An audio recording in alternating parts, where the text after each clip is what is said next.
então, nós já, à conferência, ler da luz assim, fecharam?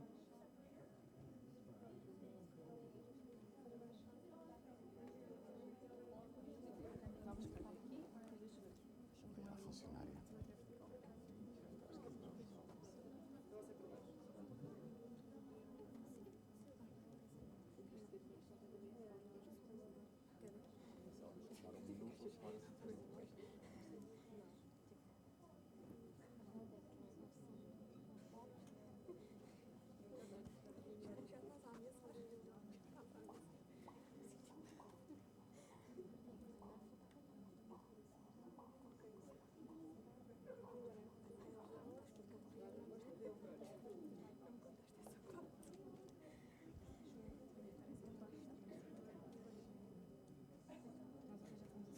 Deixa-me só ligar o telefone tradicional.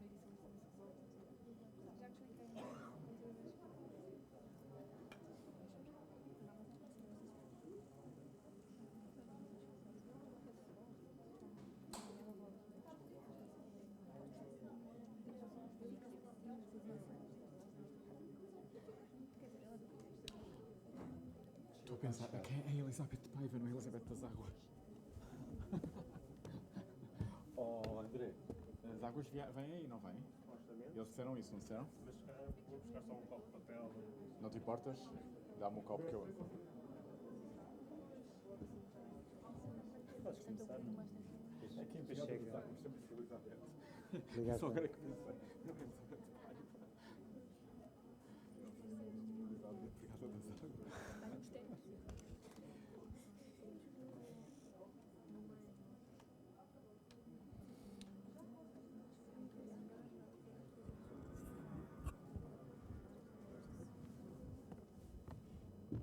Encontraste o copo, André?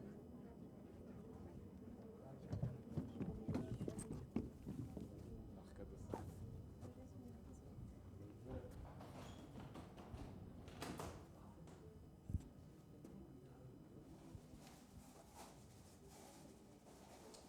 Dá-me já dois. Copo dois, ao André. Obrigado, André.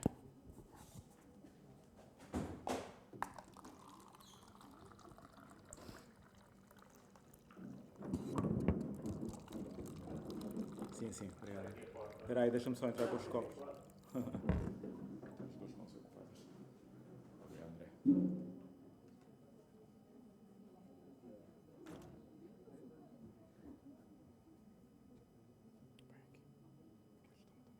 Ficas com dois também.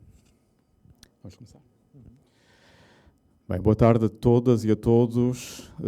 Obrigado pela vossa presença aqui na Universidade Lusófona. É sempre um prazer ver uma sala com um público tão presente. Antes de eu apresentar o nosso convidado, queria só fazer uma breve contextualização deste ciclo, que se chama Great Artists on Campus. É a 4ª temporada, o 3º ano em que está a decorrer. É uma iniciativa da Universidade Lusófona, aberta à cidade, portanto, usufruímos todos deste ciclo de encontro com intelectuais, artistas, curadores, pensadores, mas é um ciclo aberto à cidade, com entrada sempre livre, e, portanto, sintam-se convidadas e convidados a frequentarem o nosso ciclo.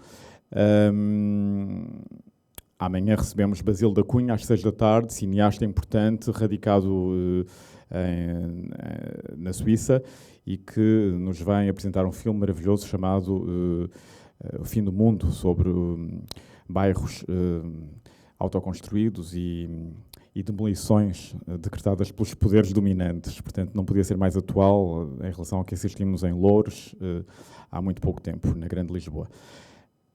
E agora sim, vou apresentar o André Sousa. André Sousa, muito obrigado por teres aceitado o nosso convite para estar connosco. O André é um importante artista visual português, que eu vou apresentar já de seguida. Mas antes de apresentar o André, que são parênteses atrás de parênteses, eu queria só saudar o Manuel Valente Alves, que já foi artista orador neste ciclo de conferências, com uma belíssima talk em que percorremos a obra do Manuel Valente Alves. É bom termos artistas que voltam para ouvir outros artistas. Muito obrigado pela presença e, sobretudo, a Luísa Cunha, que é a artista visual, sound artist, artista de várias disciplinas, que foi o nome que abriu o Great Artists on Campus há mais de 2 anos. E por isso eu pedi aqui uma salva de palmas à Luísa Cunha, que é uma grande artista portuguesa.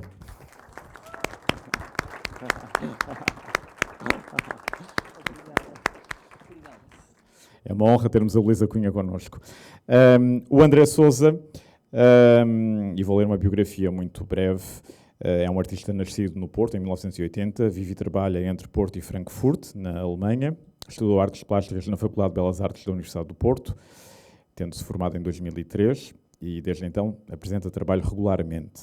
Entre as várias exposições individuais, uma das primeiras no plano internacional foi na Galeria Barcelos, em Madrid, em 2017, e desde aí tem exposto regularmente em exposições individuais, onde destaco, por exemplo, a exposição no Contemporary Art Center de Riga, e coletivamente em várias exposições internacionais, como uma exposição que fez data chamada Saudade, no Fosun Foundation em Xangai, na China, em 2018, ou no Kunsthal Freeport em Atenas, na Grécia, em 2017,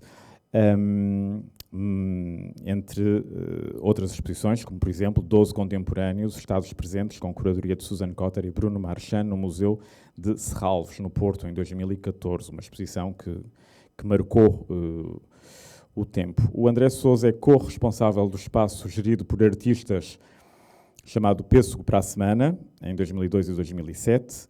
Foi também o dinamizador de Mad Woman in the Attic, um espaço de apresentação de projetos específicos no sótão do edifício onde o André Sousa habitava, entre 2005 e 2009. E, desde 2008, com Mauro Cerqueira, um outro importante artista visual português, dirigem o espaço Uma Certa Falta de Coerência, que é um espaço independente na cidade do Porto. Em 2007 foi bolseiro da Fundação Carlos Gulbenkian, em Bristol, na Skype Island, e em 2009 na Kunsthal Bethanien de Berlim, onde no mesmo ano publicou Fábula com Tobias Ehring. E em 2016 esteve em residência na Casa do Povo, em São Paulo, no Brasil, onde rodou comigo, rodámos juntos um belo filme chamado Na Selva das Cidades, a partir de Bertolt Brecht.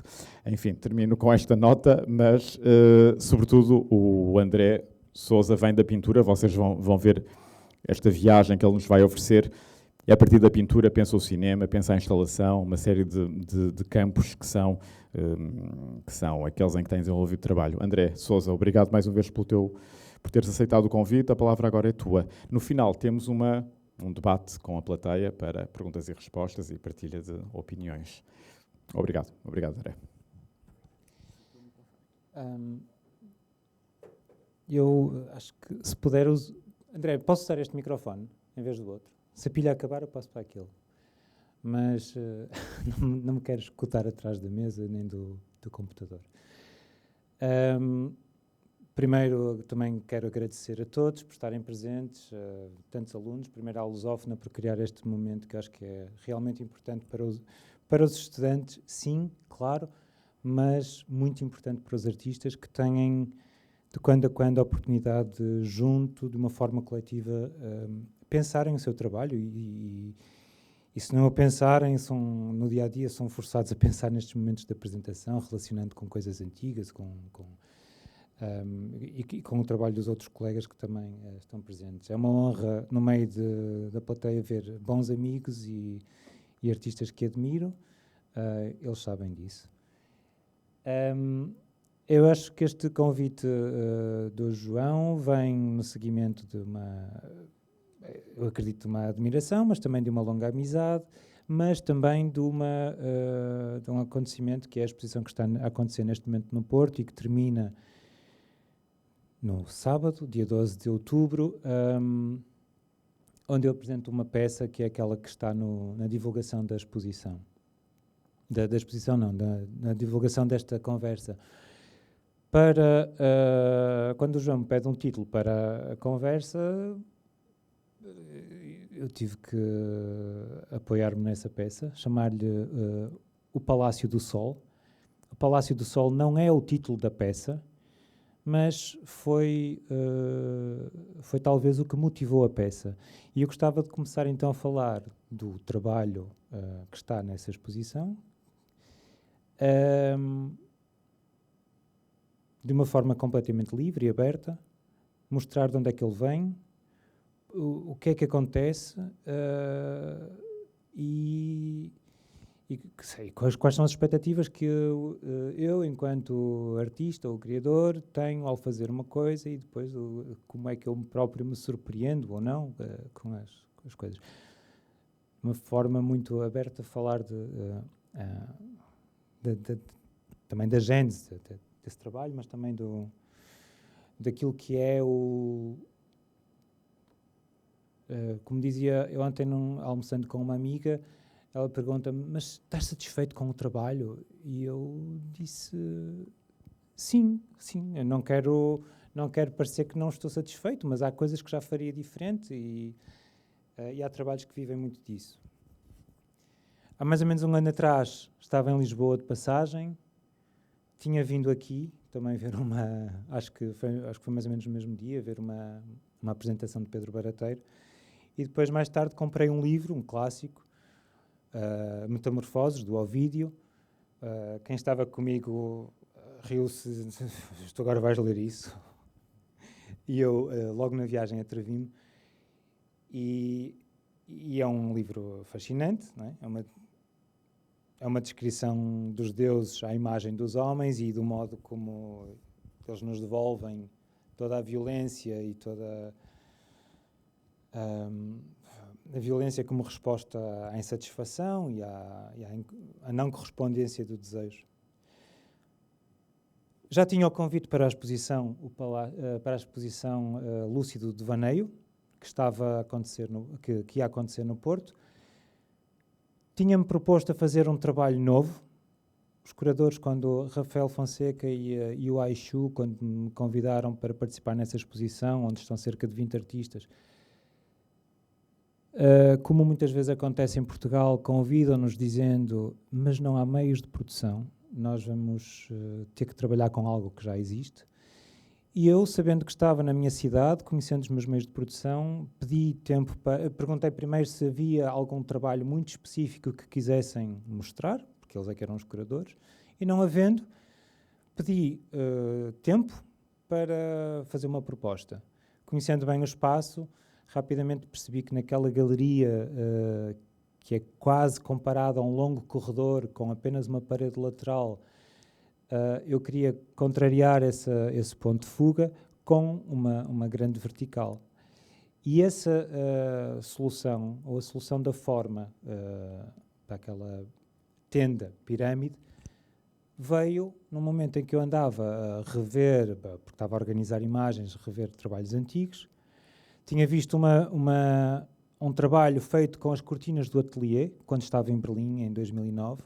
Cheguei a um ateliê que ia ocupar durante um ano e a primeira coisa que fiz foi retirar as cortinas, umas cortinas provavelmente IKEA, que já estavam bastante gastas, e comecei a brincar com aquelas cortinas e construí uma pirâmide.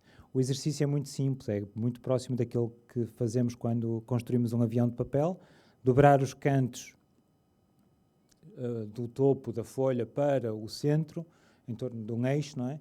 E depois suspendendo a cortina por um ponto e fixando embaixo em 2 pontos, ela desenha-nos um triângulo com 4 folhas de cortina, fazemos facilmente uma pirâmide.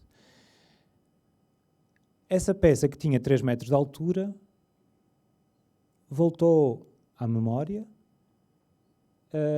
Percebi que poderia fazer no Palácio, na Galeria Municipal do Porto, poderia fazer com 7 metros de altura, aproximando-me do teto, desafiando a hierarquia, ultrapassando a mezanine, e teria que ser pintada. Teria que ser pintada, não sei porque é que eu me impus essa ideia, talvez para diferenciar de trabalhos da primeira pirâmide feita em 2009, mas também para dar continuidade a grandes pinturas que eu tenho feito que ocupam um espaço e que não se limitam à parede. O excerto que me deu a certeza que era mesmo aquilo que eu queria fazer é este. Temos pouca luz, mas... O Palácio do Sol erguia-se bem alto, de gigantescas colunas, radioso pelo cintilante ouro e o piropo que imitava o fogo. O seu alto frontão estava revestido de rebrilhante marfim e a porta de duplo batente irradiava uma luz de prata. Mas a arte superava o material, pois nessa porta, Mulciber cinzelara os mares que circundavam as terras no meio deles e o disco terrestre e o céu que sobre o disco está suspenso. Esta coisa das portas do sol, do palácio, arquiteturas imperialistas e divinas, de repente fazia sentido com aquela grande pirâmide. E a grande pirâmide estava para acontecer, sabia que ia ser cozida, sabia que ia ser pintada, sabia que queria ter um ponto de fixação no topo que é extremamente simples e depois ia ter a fixação no chão ainda de uma forma muito indefinida, e eu sabia que estava a trabalhar entre a forma da pirâmide imperial e a forma nómada da tenda. Estes dois elementos ao contraste, ou em contraste. O que é que acontece? Organizei-me, apresentei o projeto, foi aceite, comecei a trabalhar na medida do possível. Há uma parte de pintura que na minha prática, na minha maneira de fazer, nunca está propriamente concluída, a não ser, quer dizer, ou está concluída quando eu quase que desisto, já não me interesso mais não porque perca interesse na imagem, mas porque o trabalho já não me pede mais, não é? Já não exige.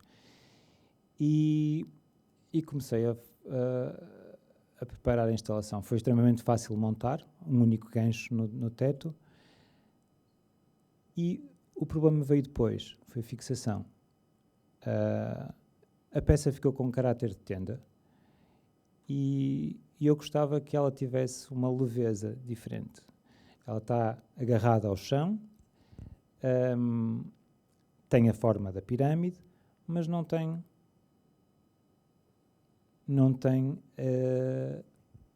talvez o desafio que eu tinha pensado inicialmente, que é, imaginem um apagador de velas, não é? Um elemento que nós usamos para apagar uma vela. E este trabalho vinha muito, desenvolvido em janeiro, vinha muito numa ligação com memórias que eu tenho de Washington, D.C., nos Estados Unidos, o tempo que eu passei lá, a relação com o obelisco que marca a paisagem, que marca a silhueta e marca a cidade, a celebração das diferentes culturas americanas e dos índios nativos também, com as tendas que há nos museus. E eu gostava que esta peça pudesse ser como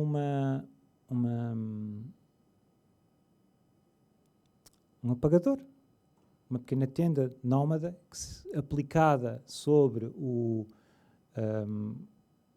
obelisco imperialista, o abafasse. Não é? A partir do momento em que a tenda está agarrada ao chão, ela já não tem essa função. Continua a ser pirâmide de tenda, mas... isto para dizer o quê? A minha vontade, agora que a exposição está a acabar, era remontar o trabalho uns centímetros acima e refazê-lo. Para dizer que o trabalho nunca está pronto. São coisas que serão resolvidas com próximos trabalhos, da mesma forma que este deu continuidade a trabalhos anteriores. Não é? Em termos de pintura, estas peças são feitas sobre pano de algodão cru, sem qualquer preparação. Trabalho com tinta acrílica muito aguada. camadas finas, às vezes planos maiores de cor homogénea, outras vezes desenho e pequenas inscrições e elementos quase caligráficos que ficam entre o ornamental e o caligráfico, às vezes referências mais ou menos codificadas. No caso da pirâmide, havendo 4 faces, eu queria que as 4 faces fossem autónomas, para que se pudessem afirmar como 4 pinturas independentes. E também consciente que eu, ao pintar retângulos e depois expô-los de uma forma a que eles se dobram e que uma parte desses planos fica dobrada sobre si, há uma grande parte do trabalho que desaparece, que não é visível. E isso também em termos económicos, é mais ou menos um disparate. Então, estamos a fazer trabalho que não vai ser visto ou trabalho que desaparece. Mas, como parte do trabalho, eu acho que não podia não estar lá, porque esta ideia de que parte do trabalho que nós fazemos desaparece ou não é visto, existe em qualquer trabalho. Em qualquer trabalho. O vídeo que estão a ver não tem nada a ver com o Palácio do Sol. É até um palácio bem escuro e pode ser um pouco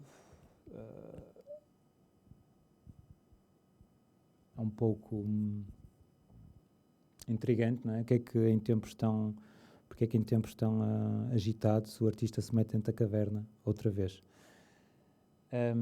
Isto é um filme de 2015 e entra aqui também para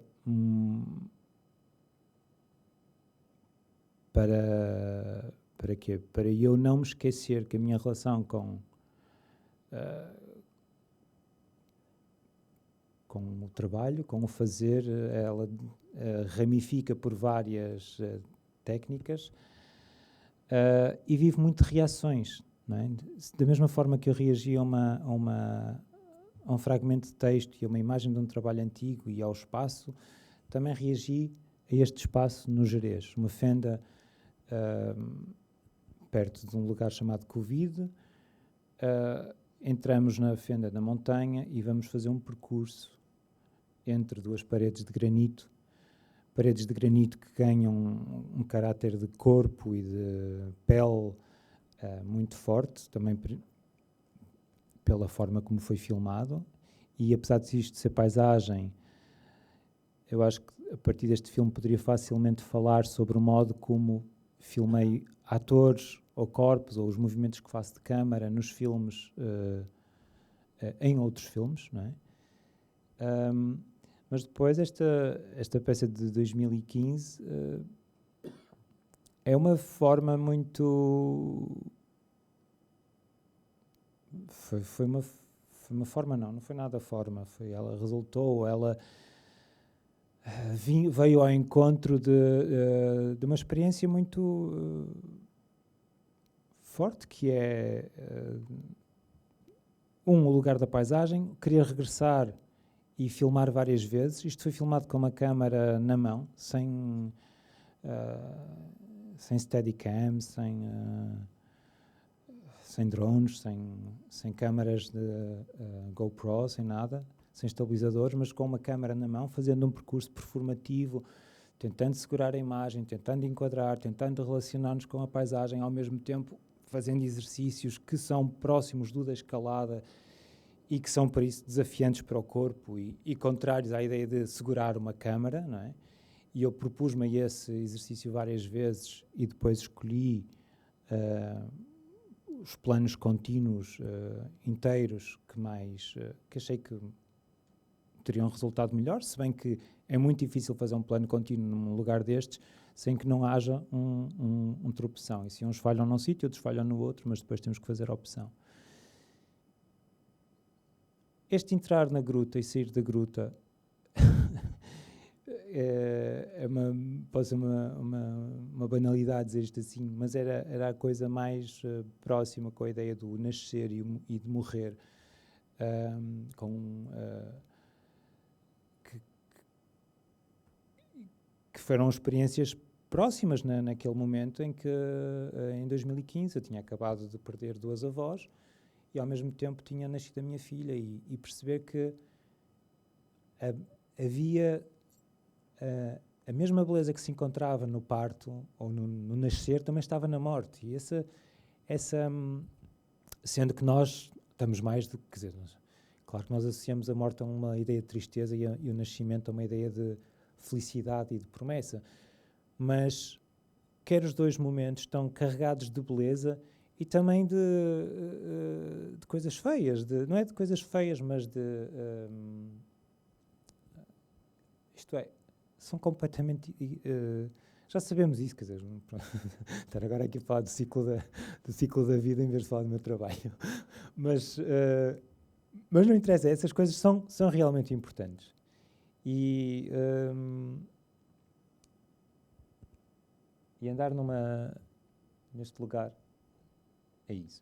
Quando este filme acabar, eu acho que podemos passar para algumas imagens do portfólio para dar resposta a dúvidas ou curiosidades que vocês tenham, tá bem? Se tiverem se eu disser alguma coisa que vos suscita curiosidade, podemos ver essa imagem. Se a curiosidade estiver satisfeita, também podemos continuar sem imagens. Sim. Já agora?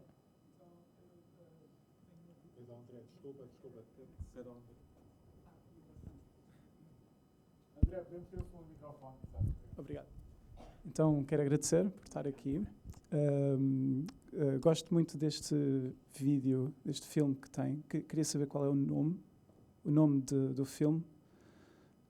Para mim, gosto imenso do contraste, das luzes, das sombras, destes movimentos de fluidez e depois, de repente, há um ressalto, como tinha dito, e a minha curiosidade é o nome deste filme. Desculpem, eu não sou muito cuidadoso com datas e nomes, mas isto chama-se Fenda. A Fenda é o nome do lugar também, é a Fenda da Calcedónia, no Gerês. É um lugar relativamente acessível e não é preciso ter um curso de montanha para visitar este espaço.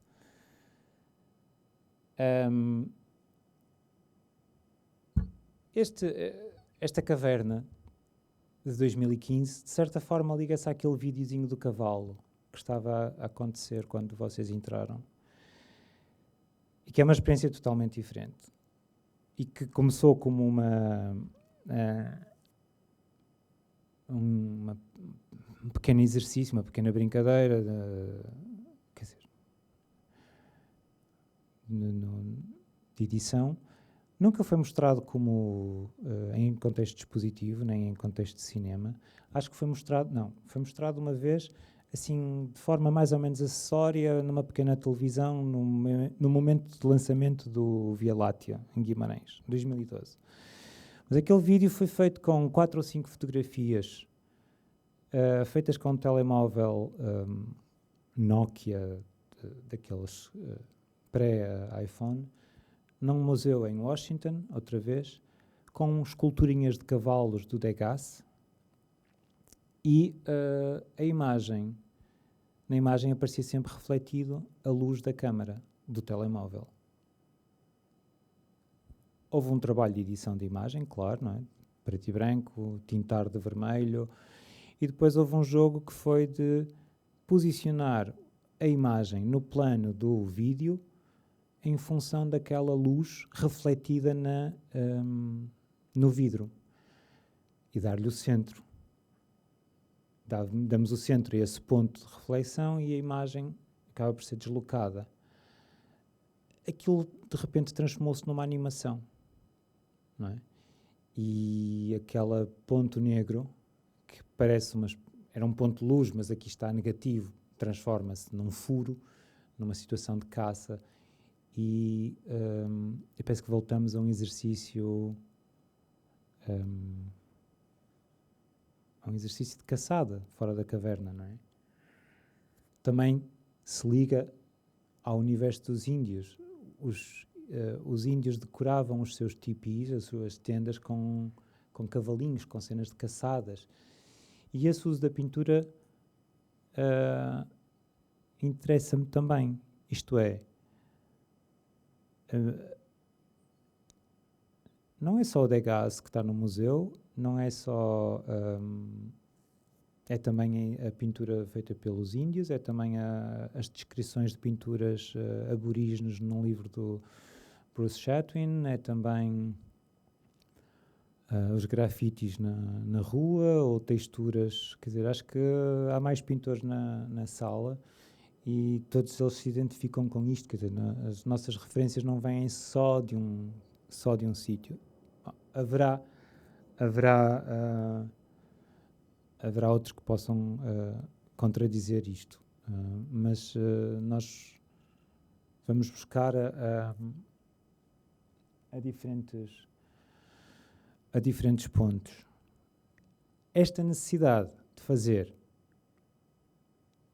pinturas que não encaixassem no formato tela, coisa que eu estou prestes a contrariar, porque a próxima exposição inaugura em novembro, são telas. Finalmente, dirão alguns. Mas neste momento, para mim, pintar uma tela é mais... ou vejo como um gesto mais ousado para mim do que continuar a pintar em tecidos e pendurá-los. Mas esta decisão de pintar fora da tela e tento procurar o espaço vem no seguimento de muitas coisas. Uma acho que é ter estudado pintura no final dos anos 90 e início dos anos 2000. Acho que fomos expostos, tivemos um ou outro bom professor, mas também fomos expostos, não quer dizer que sejam maus professores, mas também fomos expostos a um movimento nos anos 90 de negação da pintura, e estando nós numa escola que era extremamente conservadora, ou que nós víamos como bastante conservadora, e sendo novo e questionador, e a confrontarmos finalmente a confrontar-nos com uma coisa muito maior, que era a arte contemporânea, a diversidade de técnicas e de fazeres e de geografias, ao mesmo tempo que estamos a começar a estudar pintura, também já estávamos a tentar negar a pintura. Influência da geração anterior, não é? E de repente, para pintar, parecia quase... era preciso haver uma razão muito própria, muito forte. Havia quase pronto, de uma forma exagerada, quase que podia ser assim, podia haver quase um sentimento de culpa, ou o risco de não ser contemporâneo pintando era maior do que se estivéssemos a fazer outra coisa qualquer, encostar pauzinhos à parede, ou vídeos ou fotografias. Fazia parte também de um processo de experimentação. Isto para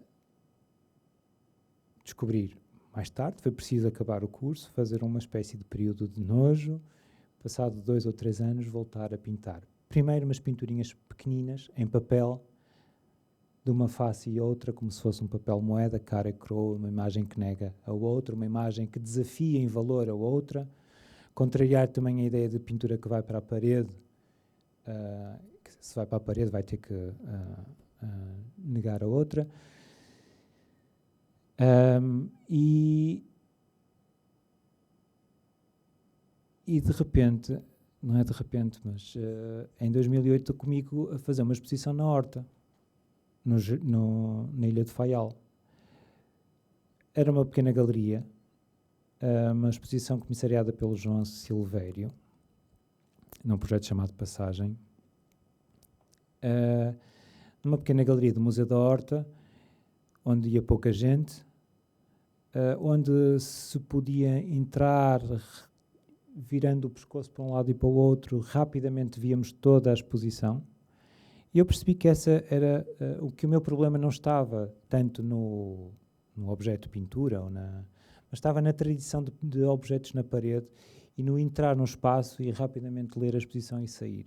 Então comecei a desenvolver uma série de trabalhos que forçavam a participação do visitante,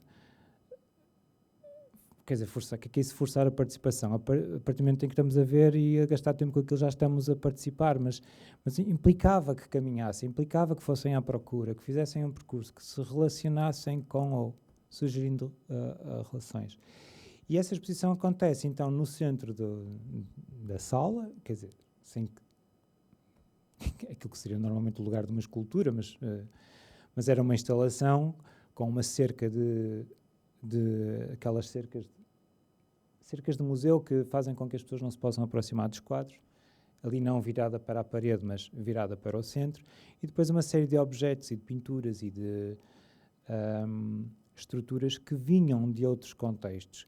Fosse uma pintura que ecoava a pintura que estava na igreja, no edifício ao lado, fosse os plintos e um móvel trazido da outra sala do museu, ou um painel de aquelas mesas, painéis informativos que há nos parques naturais, que normalmente têm imagens sobre a fauna e a flora e estão bastante queimadas. Uma dessas mesas trazidas para, ou uma réplica de uma dessas mesas trazidas para o contexto da exposição e com imagens. Havia uma preocupação enorme com as questões da paisagem, com o lugar onde estava, os Açores,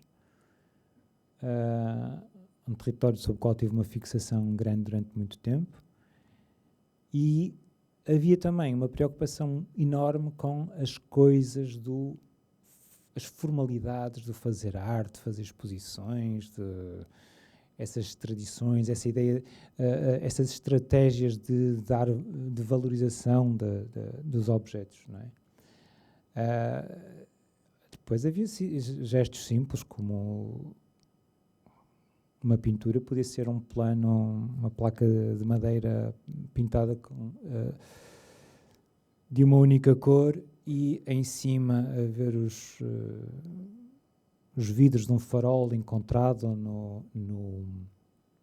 na rua. Claro que os vidros de um farol encontrado na rua era uma representação de luz. E estas representações de luz estão sempre presentes, ou voltam sempre, estão sempre a acontecer. Não é só pelas lâminas de luz, não é só porque a câmara aponto para a câmara, para o sol e faço trabalhos com a íris para fazer com que o sol apareça e desapareça. É tipo um grande biombo, por exemplo, a representação de um raio de luz numa exposição em 2011. A exposição nos Açores chamava-se Sala de Exposições Temporárias. Projeto do Canal Faial Pico, Sala de Exposições Temporárias. O lugar era... Eu tinha noção que todo o projeto tinha sido motivado pela ideia de sala de exposições temporárias, não é? Marcava tanto quanto... Naquele tempo marcava tanto essas formalidades de arte marcadas. Acho que é um bocadinho assim um seguimento das práticas de crítica institucional, mas já com uma versão mais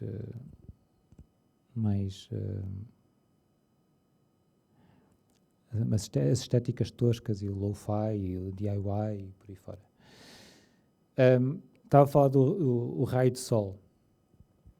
O raio de sol que me estou a referir é uma peça feita em 2012, num contexto, numa sala de exposições onde não havia uma única parede, um pavilhão no Porto, que podia ser quase uma miniatura do pavilhão Mies van der Rohe em Berlim, na National Gallery, só vidro e teto, e uma das peças centrais dessa exposição era um biombo feito com placas de contraplacado, pintadas de amarelo, dobradiça de piano.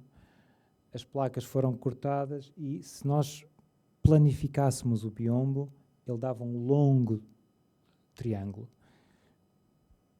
Fazendo o zigue-zague, ele mantinha-se de pé muito facilmente, naturalmente, e esse zigue-zague parecia uma representação de um raio de luz ou de um trovão, um raio de luz divino, como há na pintura, desde quase sempre. ou de um raio, um relâmpago, não é? No fundo de uma paisagem onde está a Arca de Noé encalhada. Essas representações de luz e de relâmpagos voltaram no final do ano passado e início deste ano com a exposição que aqui em Lisboa teve na Graça Brandão com raios, panos de algodão, camadas finas de tinta e os raios. Mas para perceberem e aí os panos na parede com 2 preguinhos.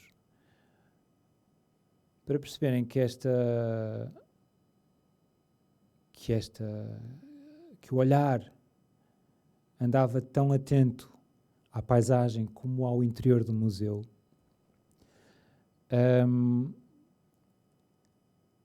falo-vos de uma peça que é a Parábola, mostrada em Serralves em 2014. Mais uma exposição em que, apesar de ser num grande museu nacional, mais uma exposição em que o artista é convidado, mas não há meios de produção, e o artista voluntariosamente diz: mas eu tenho uma ideia, eu vou fazer qualquer coisa novo e sem gastar muito. E andava a pensar no trabalho. E o que é que eu tinha visto recentemente? Num museu em Santiago de Compostela, ao lado da Catedral, estava em exposição um telão que pertenceu a uma nau que participou na Batalha de Lepanto. E essas naus, não é, para celebrar vitórias e grandes entradas no porto, lançavam esses telões ao vento. Dentro do museu o telão não estava ao vento, estava como um grande rolo, e parte do telão, porque é uma peça de 17 metros, creio eu, ela estava apoiada numa rampa em acrílico. E aquela rampa em acrílico, e aquele telão que não era bordado, nem era tecido, mas era tecido pintado. Sim, eu quero fazer uma coisa destas. Não vou fazer a rampa de acrílico, vou trabalhar com um tecido, vou pintá-lo.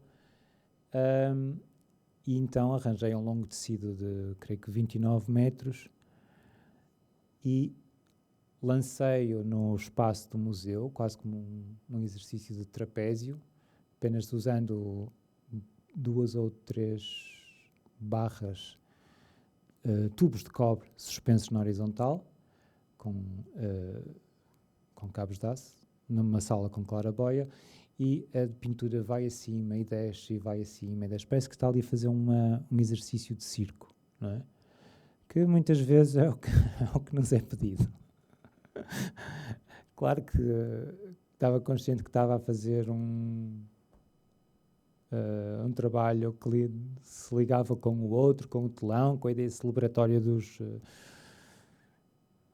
uma batalha ganha, mas também estava a fazer um exercício de circo, a dar show e a participar no jogo. Essa pintura foi talvez a primeira assim realmente grande. Mais tarde seguiram-se outras, recorrendo a tecido mais largo, às vezes cozendo à mão as folhas de tecido, criando panos maiores.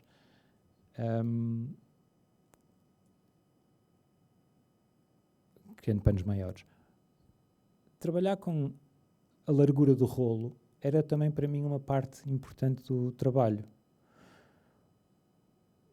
porque sugeria quase que a pintura já pudesse vir enrolada da fábrica. Ou havia uma ligação muito direta entre entre o material original e a pintura. Ela adaptava-se assim de forma mais que ela adaptava-se, não desenvolvia grandes exigências, não é? Isso depois foi essa ideia da pintura que vem em rolo da fábrica foi levada ao extremo.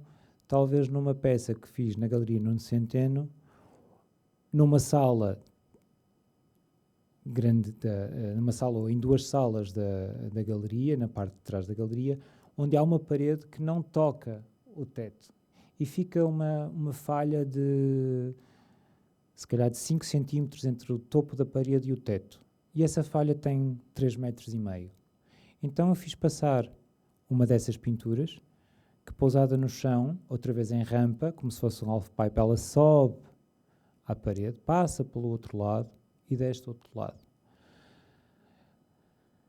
Era um exercício de autonomia, não é? Montar uma exposição numa galeria sem usar um único prego, a coisa está pousada, tira partida do que lá está, ao mesmo tempo aquela pintura, aquela longa pintura a passar por uma frincha, fazia-me lembrar máquinas de impressão, película em cinema,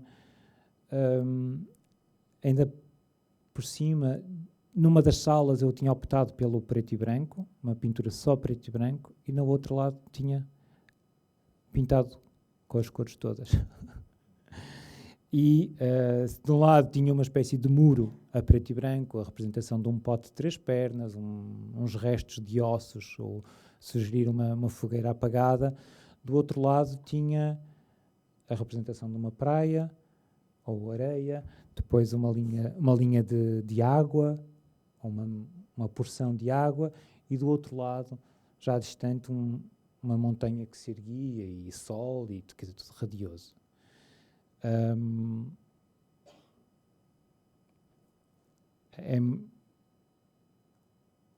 É engraçado pensar nessa pintura e pensar na fixação antiga que tinha com os Açores, por exemplo.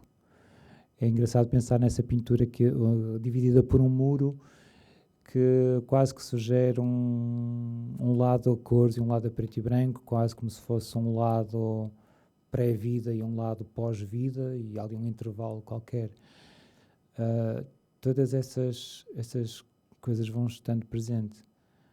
Ao mesmo tempo, lembro-me também de pequenos desenhos que fazia em criança com esferográfica, que eram umas ilhas, não é? Quando uma pessoa é miúdo e pensa em piratas e ilhas do tesouro e por aí fora.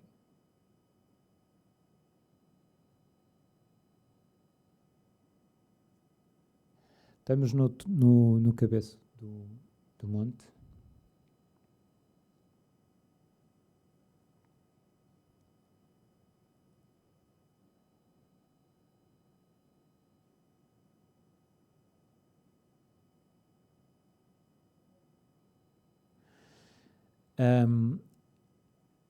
Era um território, todos estes montes no Gerês, a parte deles, quer dizer, no Parque Natural não, mas ali à volta estão cheios de capelas e igrejas e santuários, e foram todos carregados de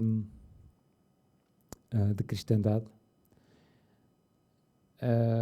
Há inclusive monumentos megalíticos onde foram gravadas cruzes de Cristo e coisas assim.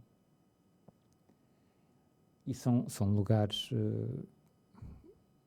carregados de energia e de história, nós percebemos isso, não, sem querer entrar em esoterismos ou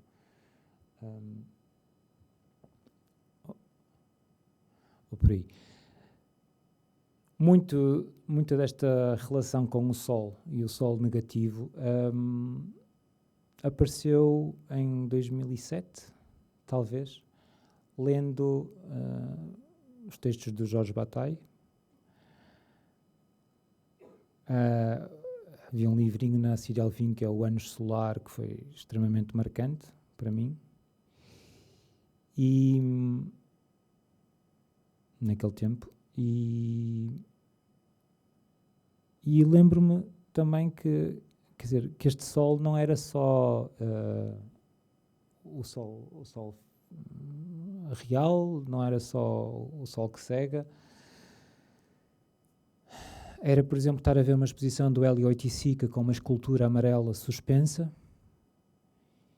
e perceber que estamos num frente a frente, não é? E ela, isto é, estamos várias pessoas à volta do museu, dessa escultura, e ela está no nosso meio, ela toma o lugar do outro.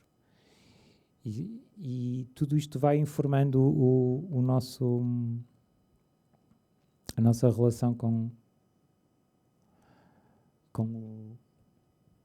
o trabalho.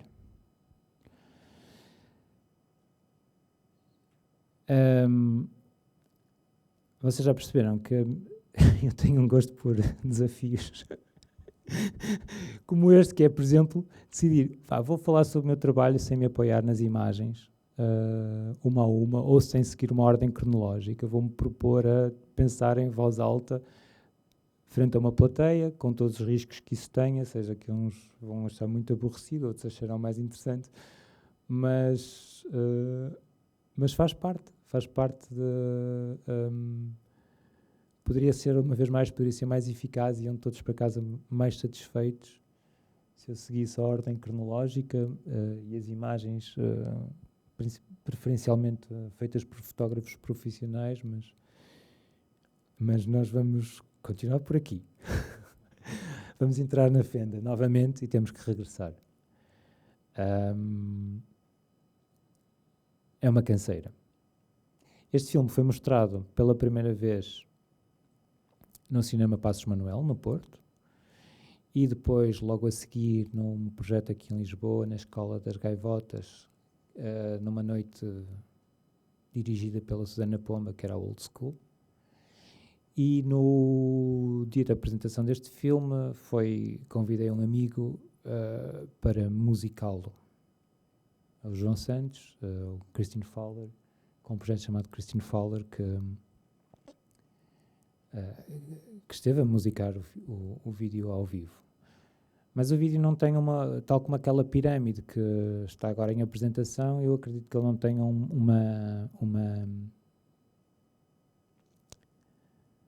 uma vida única, não é? Uma existência única. Quero testar o filme assim, como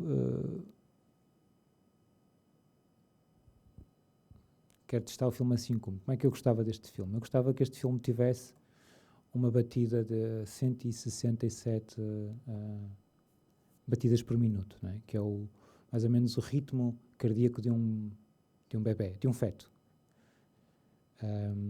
Quem já ouviu essa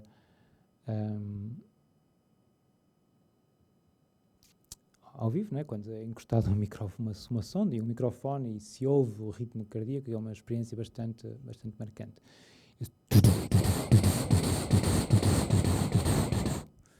Por aí fora. Queria que também tivesse uma batida, mas que não fosse tribal. Queria que tivesse respiração.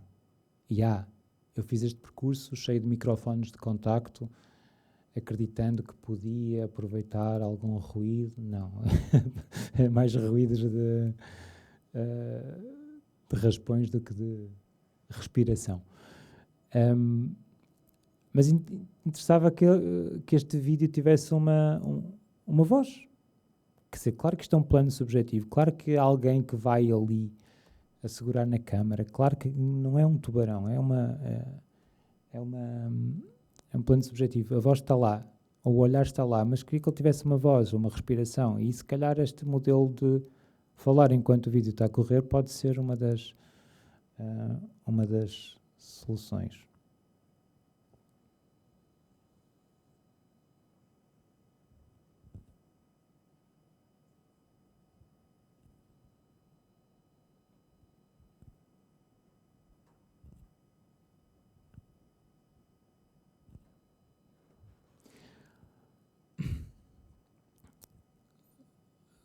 Claro que este exercício de mergulhar numa caverna, isto não chega a ser espeleologia,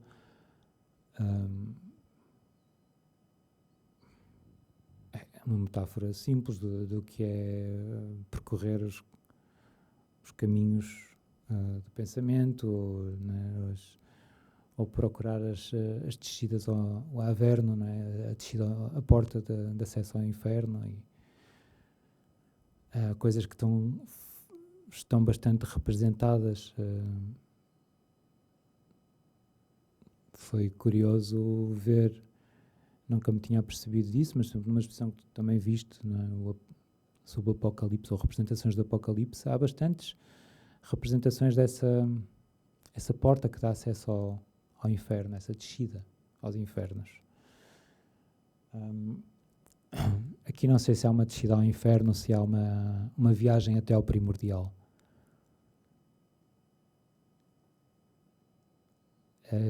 Que este primordial não seja um lugar de negação da realidade. Pode ser um lugar de resistência, mas que não seja, não é um lugar de alinhamento. É, acima de tudo, uma vontade de experimentar e de nos sujeitarmos. Acho que a agressividade deste granito todo, a textura das pedras, faz com que esta seja uma experiência bastante física e também essa, se calhar, representativa do que é fazer ou propor-nos a ser artistas, sem que se pertença à corte, ao palácio, onde tudo acontece com fluidez e onde todos andamos bem vestidos e há banquetes diários, que é uma imagem que até podia encaixar naquela ideia do Palácio do Sol, não é? Mas não é de toda a realidade. Voltando àquela descrição das portas do Sol, as portas do Palácio do Sol. As portas do Palácio do Sol não me interessaram principalmente pela descrição dos materiais ou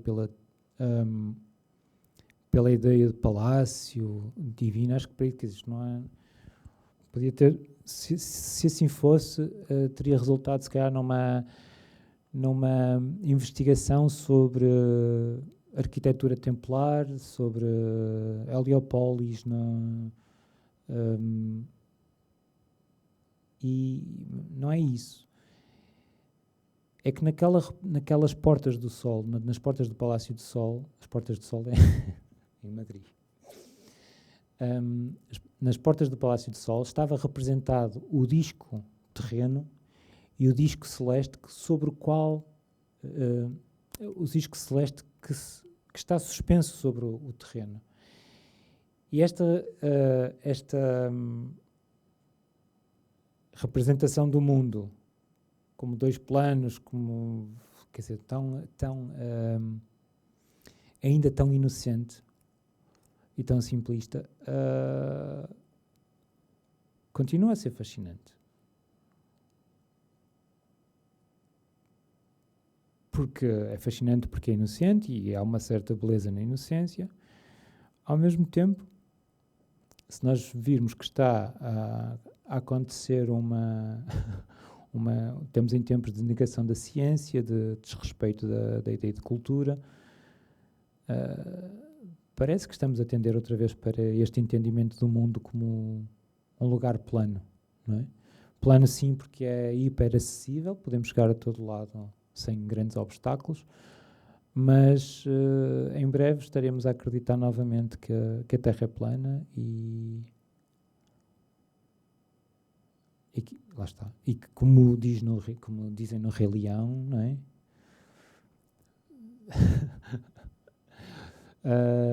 Pumba, o que é que são aquelas pontes de luz lá em cima? Não sabes, são gases. Gases. As minhas referências vão assim, vão desde o Rei Leão até ao resto. Não sei o que é que pesa mais às vezes. Mas eu acho que pesa tudo por igual, porque fazendo uma pintura do Sol uma vez, chamei-lhe Simba no deserto. Quem conhece o Rei Leão, a historinha do Rei Leão, como qualquer grande herói, ele passa por um grande momento de privação, atravessa o deserto, tem sede, tem uma visão e depois tem a transformação no herói. São exercícios que se vão repetindo. E é um bocadinho sempre esse jogo, não é? De fazer o mesmo, fazer diferente, fazer o mesmo, fazer diferente, fazer o mesmo, fazer diferente. As pinturas que vêm agora para a próxima exposição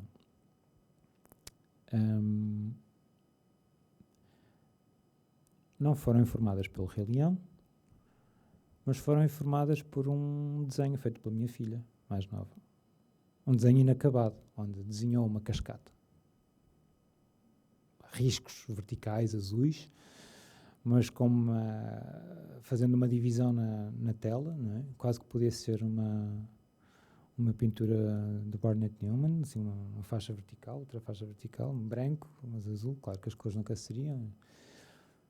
Um típico desenho infantil. Tem um amigo que me diz sempre, pois é, andas a fazer coisas a partir do trabalho da tua filha. Deviam ser os artistas a ensinar as crianças, não as crianças a ensinar os artistas, mas eu acho que podemos usar os dois vetores. Essas cascatas, a exposição vai se chamar Corpo d'Água, um nome que se aproxima quase de uma novela barata. O Corpo d'Água são pinturas com 1,80 m de altura, por isso ligeiramente mais altas do que eu. O Corpo d'Água tem a minha altura e a água é desenhada ou pintada. É pintada, mas são pinturas feitas de muita inscrição, de muita acumulação e o fazer do desenho e da pintura, naquele caso, são a mesma coisa. O pincel começa e desce, o pincel começa e desce, o pincel começa e desce, o pincel começa e desce, e desenha esse corpo de água que cai. E depois esse corpo de água cai numa paisagem que é às vezes mais tropical, outras vezes mais distópica, há escombros, há pedras, há restos de coisas. É uma cascata que não é, ou são cascatas que não são representações de uma cascata da natureza. Aquilo tanto pode ser uma cascata no espaço natural, como uma cascata celeste, como uma inundação no primeiro andar e a água cai toda para o resto do chão. Tem essa gravidade da água. São pinturas que me interessa explorar a ideia de gravidade e de corpo. E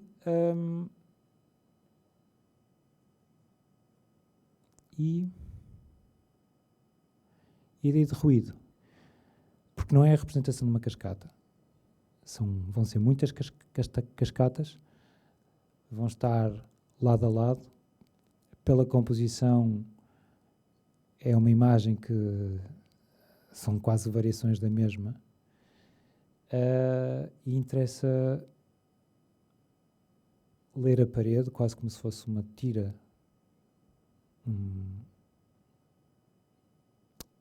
fotogramas de um filme, não é? E na repetição das imagens acredito que conseguimos descobrir o som da cascata, não é? O que marca a cascata não é só a sua visualidade, é a sua capacidade de abafar tudo que está à sua volta, de forma sonora. É muito engraçado estar numa montanha, caminhando e, consoante a curva que se faz, as cascatas aparecem e desaparecem. E às vezes só as cascatas é que conseguem abafar os badalos do gado que anda na montanha. Uma lâmina de luz. Essas cascatas, que desta vez é água,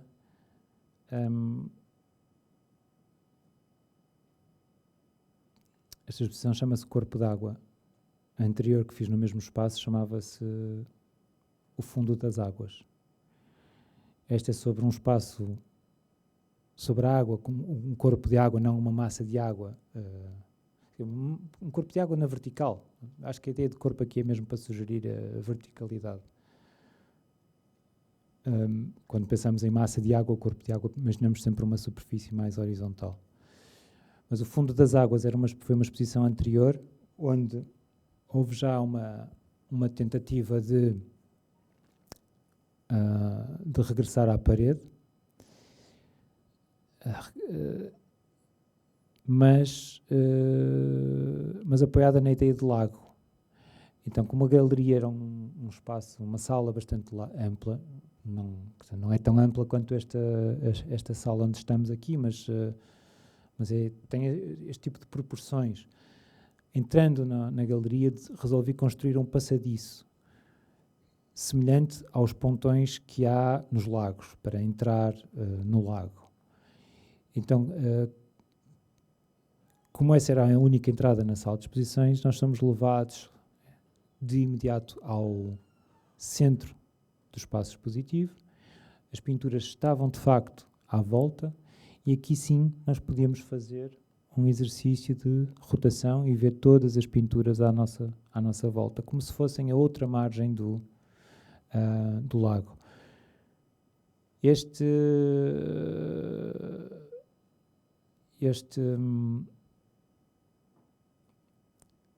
outra margem do lago, quer dizer, não era fácil aceder, né? Bastava descer um degrau, caminhar normalmente até à pintura e poder vê-las. Mas este exercício obrigava a que o visitante da exposição se predispusesse. Até aqui foi fácil, não é? Até aqui tive um passadiço que me trouxe até ao centro do espaço. Agora, se eu me quero aproximar das pinturas, tenho que ter a vontade de descer o degrau, caminhar até lá. Estamos a falar de exercícios mínimos e coisas que estão na minha cabeça quando construo, quando penso, quando concebo os trabalhos, que leio quando os trabalhos estão montados. Não quer dizer que seja a leitura que as pessoas fazem, mas eu acredito que inconscientemente, se nós temos um degrau, subimos e descemos, nós sabemos ler esses espaços como obstáculos ou não. E no caso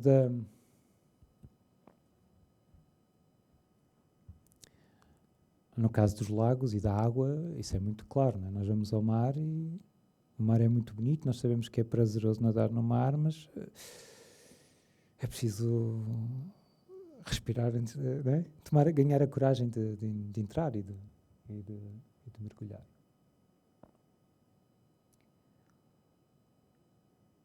Como é preciso coragem para entrar na fenda?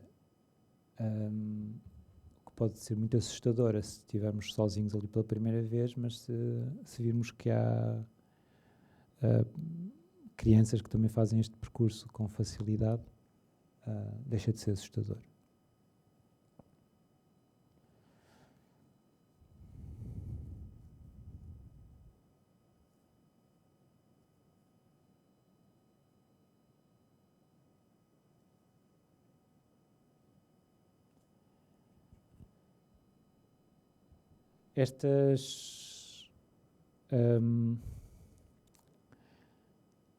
Deste universo de experiência de montanha e de paisagens, vieram também outros trabalhos. Houve um, por exemplo, que esteve no Pavilhão Branco, em 2021, uma exposição chamada Entretecido, comissariada por Toby Meyer, ex-diretor das Galerias Municipais. E essa pintura era chamava-se Abrigo, e era uma pintura feita em nas duas faces de um tecido, sendo que eu deste lado pintava, tinha a minha pintura, o tecido estava dobrado e aqui tinha a outra parte da pintura. Um lado representava uma paisagem, o outro representava uma espécie de sarcófago, vestígios arqueológicos, uma ideia de tesouro, e estava ali montada junto à janela, numa relação muito forte, no Pavilhão Branco, numa relação muito forte com o exterior. Nós podemos fazer este exercício com uma página de livro, mas ali tínhamos dois cordões ou duas cordas que seguravam estes extremos até à janela, até pontos de fixação, criando um plano inclinado e sugerindo quer este exercício da mudança de página ou do levantar de um plano, o rebatimento de um plano, mas também sugerindo uma forma que é a dos abrigos. Pode ser um abrigo produzido num passeio de campo com uma folha de tecido na horizontal, na oblíqua, para criar uma sombra ou proteger do relento, seja situações que nós vemos no espaço urbano por questões de pobreza e de miséria, não é? Estão aí presentes. São formas de arquitetura ou formas, não é, que se relacionam também com este tal Palácio de Sol, que se relacionam com o friso de pintura montado, suspenso, entre colunas, no Fórum da Maia, na Bienal da Maia. São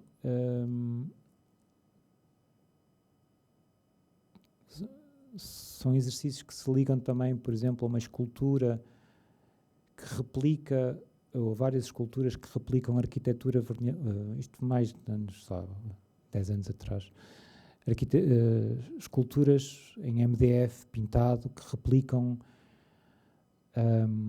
arquitetura vernacular, colunas encontradas em cafés, biombos separadores de espaços comerciais. E a todos estes trabalhos eu ia chamando História da Arquitetura. Dava-lhes sempre outro nome, dava-lhes o nome do café, Erva Nasce, o café da minha rua, transformado em escultura numa exposição. Mas todas estas peças faziam parte de um entendimento da história da arquitetura.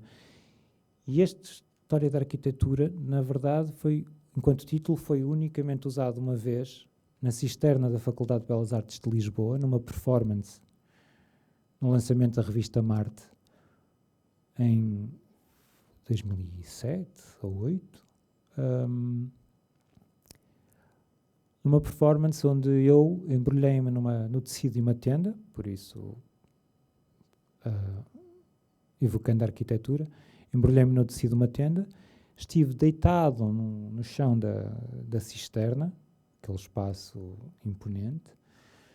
Ao meu lado estava uma dessas colunas construídas por mim, que recria a coluna de um café. Estamos a falar de colunas que num café são as coisas mais desinteressantes, não é? Pintado de preto, uma madeirinha, mas são elementos de arquitetura vernacular com os quais eu me relacionava. Na substituição, num jogo de substituição com a ideia de um menir, não era um menir que ali estava, era uma coluna de um café dos anos 90.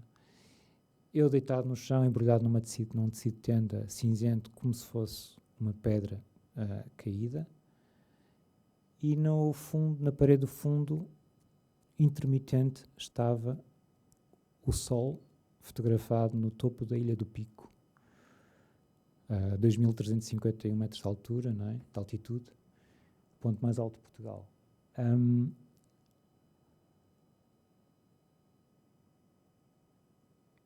Eu acho que nunca me demovi ou nunca desvalorizei assim, as ideias que ia tendo, por mais estranhas ou por mais desviantes que fossem. Estava consciente que isso fazia o meu trabalho bem mais difícil de ler, tal como agora. Também deve ser extremamente abstrato com algumas das coisas que eu estou a dizer. Acredito que não estejam a perceber ou a não conseguir entender algumas das coisas, mas achei que foi sempre importante deixar ir, deixar correr as coisas. E o trabalho constrói-se não de uma forma linear, não por uma acumulação lenta, uma sedimentação lenta, mas mais por uma trajetória assim elíptica, não é? Regresso a um tema, vou, regresso a outro tema, vou, quase como se fosse um astro em órbita. Só que esta órbita depois não acontece sempre no mesmo plano. Acho que ela vai mudando de nível, vai subindo, ou vai descendo, não sei. Vai apertando, a órbita vai apertando ou vai alargando. E a ideia que eu tenho é que a coisa pode acontecer mais de uma forma cónica ou cilíndrica. E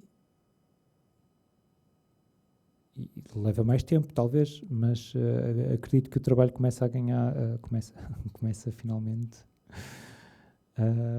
que o trabalho tem corpo, tem densidade, as coisas relacionam-se, não são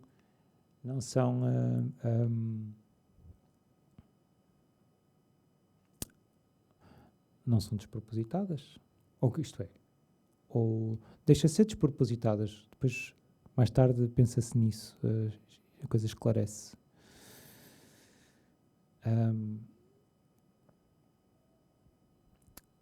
A viagem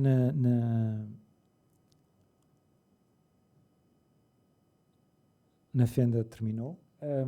Eu, por mim, abria o microfone. E se quiserem, tenho imagens assim rápidas para mostrar. Era aquilo. Para satisfazer alguma curiosidade. Deixa no microfone, porque posso me esquecer do que eu ia dizer. Eu precisava de ver uma imagem da tua performance, se tiveres, e uma imagem daquela exposição na horta em que está no centro, o objeto está no centro. Gostava, só para clarificar aqui uma coisa.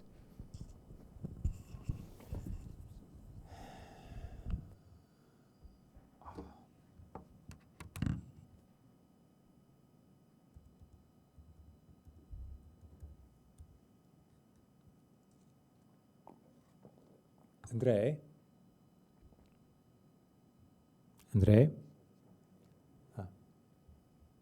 Obrigado. Estou a precisar de um web designer com quem trabalhar, se conhecerem alguém. Também estou a ver muito pior. E estas letrinhas pequeninas. Bem.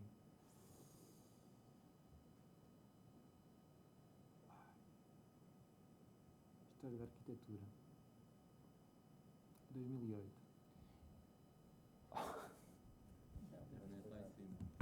Hã? Está aberto? Filosófico. Se não faço desculpa, não pensem nisto.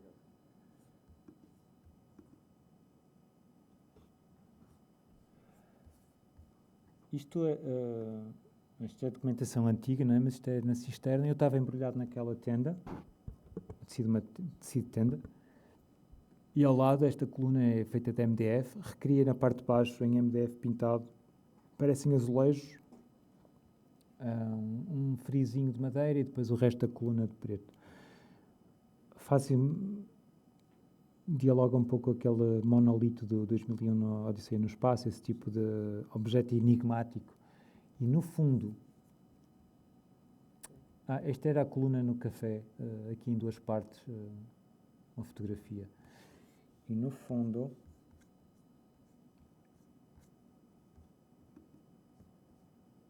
estava esta imagem intermitente que é o sol fotografado acima das nuvens.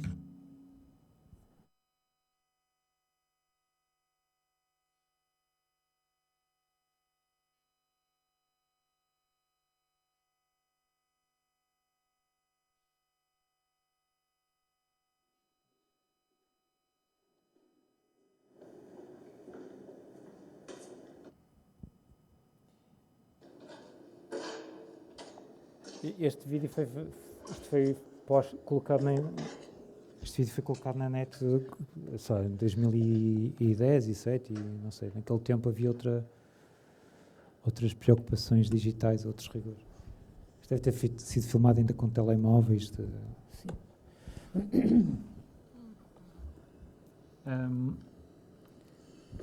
Não, é muito curioso, porque, aliás, já uma vez te disse, falámos sobre isso, porque é muito notória a influência da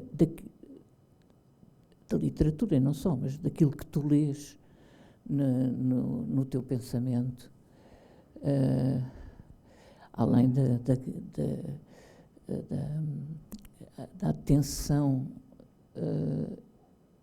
ligada a um pensamento constante, a tudo o que está à tua volta, e que tu, por exemplo, essa coluna num café, podíamos estar no café e nem sequer ninguém reparar na coluna, não é? Era muito natural. Mas esta atenção é muito característica tua, porque depois liga-la com várias coisas que tu tens na tua cabeça, com elementos que retiraste das tuas leituras, das tuas... Mas a ligação, as ligações são as que são, mas esse exercício de estar hiper atento, acho que é o mesmo que faz com que tu também estejas atento e ouças coisas. Sim, André, que os mas outros não ouvem, pois, ou que o João olhe para ver o autocarro passar e ler e pois, ver ali uma pintura, ou, não é? sim, Estamos todos estamos, num estado de facto, hiperatenção. estamos, mas o que é engraçado é que tu estás parece-me que é uma espécie de pensamento peripatético, em que tu estás como estás aqui assim, que no fundo estás sozinho contigo próprio, no fundo, e vais discorrendo sem teres uma meta propriamente, tens uns pontos assim, e a coisa vai fluindo. Aliás, esta influência do clesmo, eu já uma vez te disse, e continuo a achar que tu, se não fosses artista, eras escritor, porque é a sensação que eu tenho. Pronto, já Sim, está. Agora só gostava de ver a tal imagem. Olha, então Estou muito curiosa. Esta é a exposição Na horta? na horta. Esta cerca que vem aqui, ela tem cerca de 4 metros, um desenho quadrado de 4 metros de lado. Há a tal mesa que vem que replica as mesas dos parques naturais, sobre a qual eu coloquei uma fotografia de um capô de um automóvel com um autocolante de uma águia, quer dizer, algo fotografado nos Açores. Outra vez a águia, a relação com o céu, a relação com o imperialismo. É curioso que a exposição aqui no Chiado 8, onde também fizeste uma exposição, chamava-se Império. Começou com uma provocação. Se a exposição era na Fidelidade, vamos lhe dar o nome de outra seguradora, Império. Mas são exercícios... Eu agora estava aqui a rever uma coisa e eu vou-vos mostrar a seguir. São exercícios, às vezes, que faz parte. Pequenas... quase infantilidades, mas que ajudam a desbloquear coisas. Fazem parte do... pequenas implicâncias. Aqui é uma imagem da mesa junto ao... Sim, vamos acreditar que sim. A mesa no Parque Natural, aqui um altar com uma Virgem Maria, e eu fiz uma pintura replicando aquela aura que estaria atrás, quer dizer, está preocupado com a reprodução, mas esta arca do século XVII tinha vindo do corredor. Sob a arca estavam algumas pinturas, sob papel, um tabuleiro de xadrez pintado, uma pintura triangular vermelha que apareceu em várias exposições e era sempre apresentada na horizontal e sempre apontando norte, uma espécie de pintura bússola, não é? E depois aqui uma pintura que eu creio que veio por causa de um mural que eu tinha visto. E depois havia ainda num dos... Cada face desta instalação tinha uma autonomia muito grande em relação às outras. A outra face era... No mesmo museu havia um agrupamento de estátuas de santos, e arte sacra, e eu repliquei os plintos na mesma composição, Pois, no estou a espaço, ver. mas apresentei outras peças. Nesta sala estavam só obras tuas, era? Sim, sim, Pois, sim, era sim. uma... E tinha desde uma placa Ok. partida, quase como uma espécie de quebrar da escuridão, não é? Um momento, separar a luz do dia. A tal placa cinzenta cheia de vidrinhos de farol. Depois um anel azul, quase que ecoando o teto Exato. da sala. E depois aqui este diorama, Uhum. com a representação da luz que vem de cima Pois. e um chão que era desenho, mas é uma preocupação com esta ideia já de diorama e de... Não, isto está tudo muito ligado, de facto. Mas é como tu disseste há bocado, que quando se olha assim para o teu trabalho, parece que não se entende nada. É para dar trabalho, Luísa. O trabalho é para dar trabalho. O trabalho é para dar trabalho, Faz de conta. claro. Deixa-me mostrar Mas é isso que eu estou a este- dizer. Parece coisa, mas está tudo Sim. muito ligado. Pronto. Esta peça aqui é de 2007, em Bristol, no contexto de uma residência. O olhar para a exposição, quer dizer, era uma exposição muito fragmentada, que mostrava o trabalho de uma residência. O mais importante era mostrar o trabalho da residência, não era que fecharam a um fim fechado. Mas eu construí um destes contentores urbanos, mas sem fundo. O fundo era o espaço do museu, em escala real, porque era uma coisa completamente nova. Eu estava em Inglaterra há relativamente pouco tempo, apesar de já lá ter ido, nunca tinha visto aqueles contentores por todo lado e aquelas cores, e uma pessoa é influenciada por aquilo. E há coisas que só acontecem em determinados contextos geográficos, não é? Um Richard Serra nunca poderia ser possível a viver em Portugal, porque só nos Estados Unidos é que nós vemos aquelas placas de ferro grossas nas obras, as cidades esburacadas, aquela escala de arquitetura de ferro, pontos de comboio. Mas, naquilo que era, a exposição acontecia parte da galeria, lá está outra vez o triângulo vermelho, mas acontecia também naquilo que tinha sido o meu espaço de ateliê, e num espaço de ateliê havia uma coluna de betão. E o trabalho que eu quis fazer, e que eu considerava principal, e por isso é que deu o título à exposição XYZ Land, foi construir, se tinha ali um eixo vertical, agora vou construir também o eixo Y e o eixo Z, e vou dar novas coordenadas a este espaço. Sou eu que faço há aqui novas coordenadas.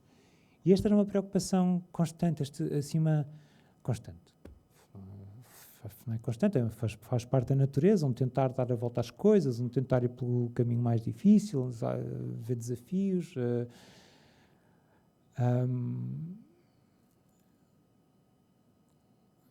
Não sei se é uma herança do cubismo, percebes?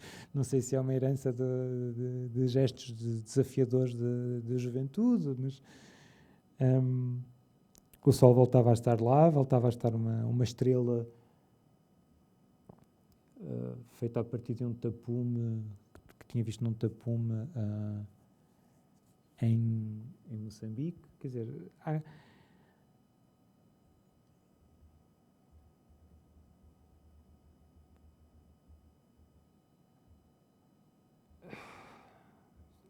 isto eram fotografias.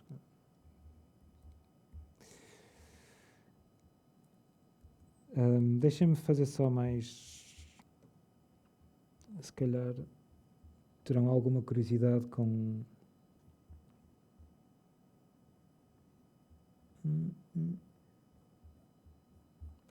trabalhos destes de tecido e pintados, porque é o que tem marcado mais recentemente o trabalho. Por exemplo,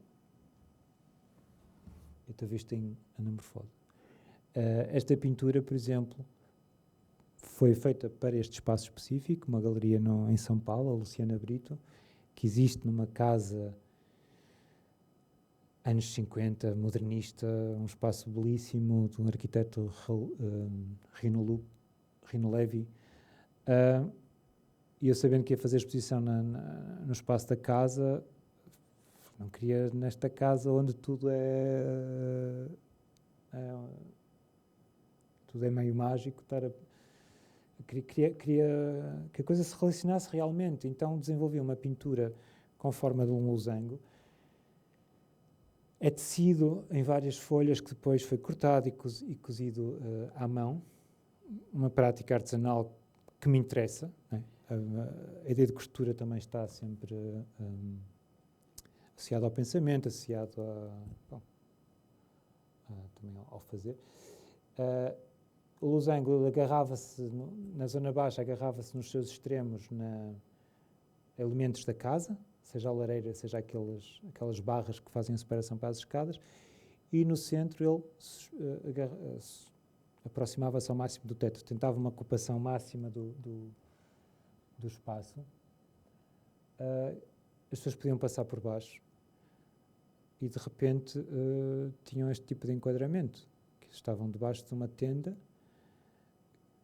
que, apesar de ter o formato de tenda e em São Paulo vêm-se tendas destas montadas por todo lado, debaixo de Minhocão, Cracolândia e por aí fora, mas ela tinha um caráter mágico. Era uma tenda, ao mesmo tempo era uma espécie de asas de borboleta ou de... Não é?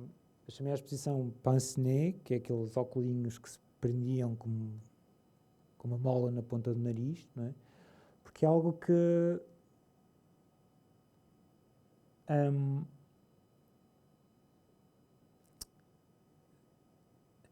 se uma borboleta pousar no nosso nariz, não é? É um encanto, mas está tão próximo que nós não vamos conseguir ver. E isto interessava-me. Ao mesmo tempo, o facto de estar ligado, agarrado à lareira, havia aqui algo de comunitário, não é? O forno, e também tinha acabado de ler, por exemplo, Os Imigrantes, do Ferreira de Castro, e todos aqueles imigrantes que foram das aldeias do Barroso para o Brasil, e a memória do Forno do Povo como lugar de comunidade, mas também a expressão Forno do Povo como associada às grandes cidades, não é?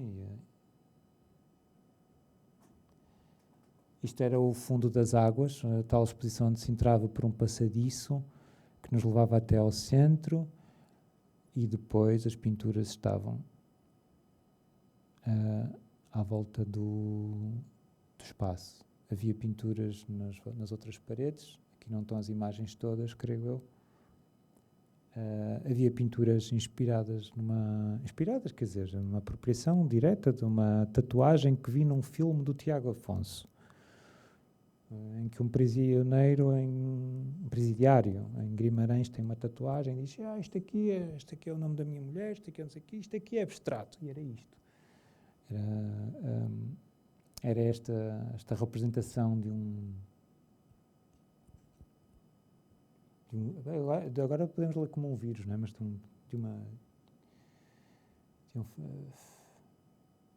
de algo bastante negativo.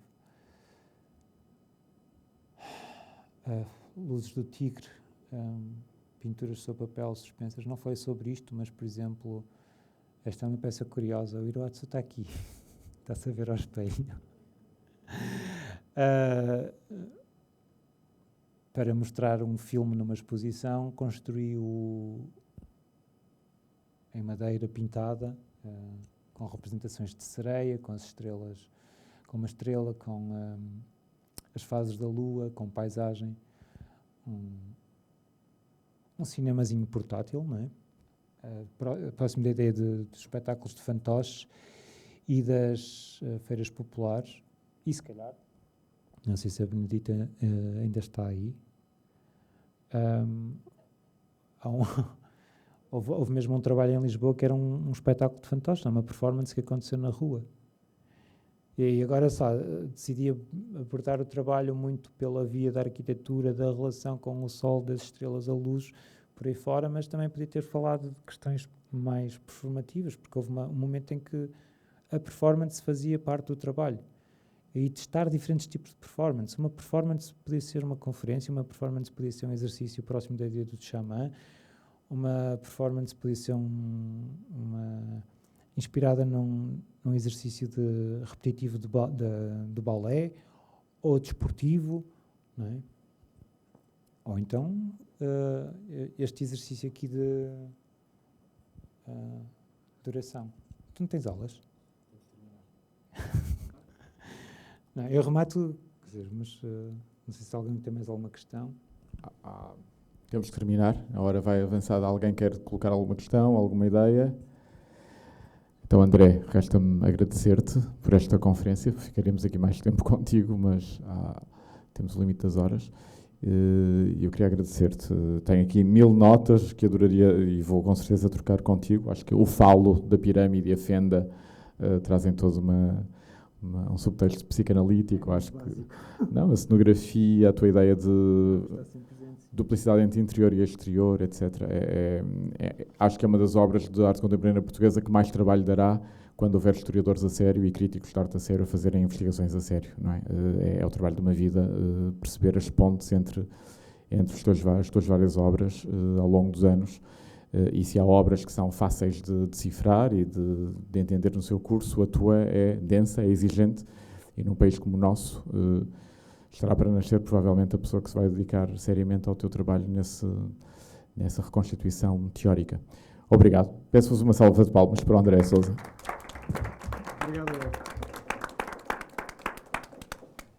E obrigado a quem resistiu. Obrigado, André. Eu digo resistiu porque sabes que os alunos a partir das 4 no final da aula debandam, os alunos debandam. É mais fácil. Gravado, André. Ficou tudo gravado aqui a 48 horas. Está online. Mas eu acho que isso devia ser... Esse mal do teu trabalho foi surpresa. Obrigado, Nuno. Obrigado. Tem que ir. Força, força. Até breve. Mas devia... Tchau. Devia... Vamos lá. Paciência. Estás maluco? Olá. É a ideia da cultura teatro. Em vez de estares a falar numa fenda num caminho para cima e para baixo. Tiveste horas a falar sobre coisas absolutamente abstratas. Olha, espero que não tenha sido... Não. Foi espetacular agora.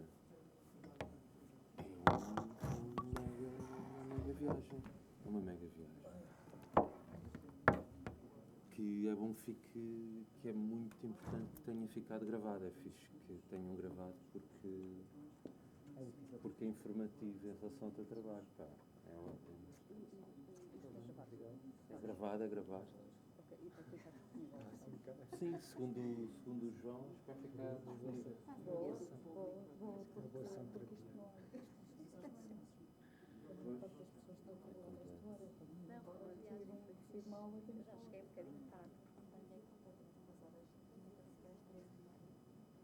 Acho que o João estava a ligar a ti e achar que estava ligando com a Elizabeth. Obrigado por ter vindo. Não, mas olha,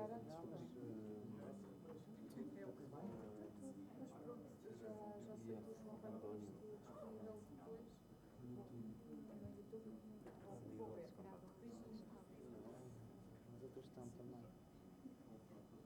Como é que é, André? Cansado agora? Sim, de qualquer coisa.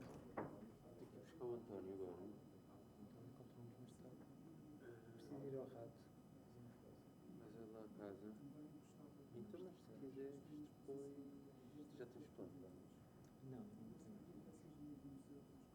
Se quiser, podemos dar uma coisa, juntar desafiar também o João. Diz-me. Então tu vais ao rato agora a seguir. Se calhar já nos encontramos ao fim da tarde. Buscar o António e leva-te ao casa. Around 5.